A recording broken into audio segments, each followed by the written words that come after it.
இப்போ தான் நம்ம சேனலுக்கு நீங்கள் முதல் முறையாக வரீங்கன்னா தயவுசெய்து கீழே இருக்கிற ரெட் கலர் சப்ஸ்கிரைப் பட்டன் அழுத்தி சப்ஸ்கிரைப் பண்ணிக்கோங்க. கூடவே அந்த பெல் பட்டன் அழுத்தி ஆள்னு கொடுத்துக்கோங்க. அப்போ தான் நம்ம போடுற வீடியோ உங்களுக்கு தினமும் கிடைக்கும். சரி வாங்க இப்போ நம்ம வீடியோக்குள்ளே போகலாம்.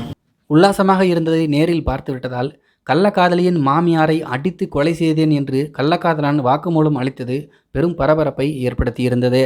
நாகை மாவட்டம் மானாம்பேட்டை காலனி தெருவை சேர்ந்தவர் விஜயா.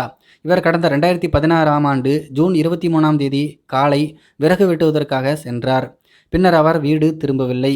இதனால் விஜயாவை மருமகள் மதியழகி என்பவர் தேடி சென்றபோது மானாம்பேட்டை முத்துக்கோனார் புளியங்கூண்டு கொல்லையில் விஜயா மர்மமான முறையில் இறந்து கிடந்தார். இது பற்றிய புகாரின் பேரில் நாகை போலீசார் வழக்கு பதிவு செய்து விசாரித்தனர்.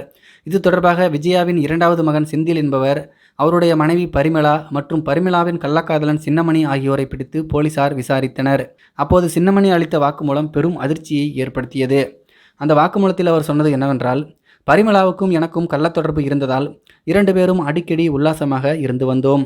ஒரு நாள் விறகு வெட்டுவதற்கு வந்த விஜயா நாங்கள் நெருக்கமாக இருந்ததை பார்த்துவிட்டார்.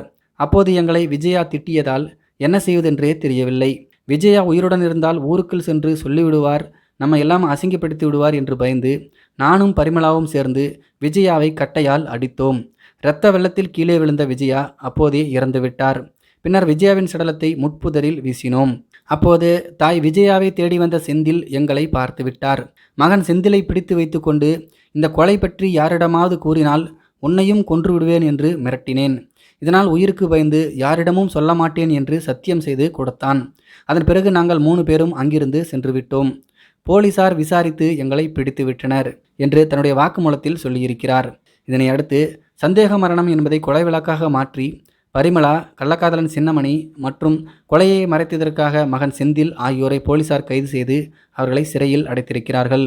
இதை பற்றி உங்களுடைய கருத்துக்கள் என்ன அப்படிங்கிறது கீழே இருக்கிற கம்பாசில் தெரியப்படுத்துங்க. மேலும் இது போன்ற வீடியோக்களை பார்க்க நம்முடைய சேனலை சப்ஸ்கிரைப் பண்ணிக்கோங்க. நன்றி, வணக்கம்.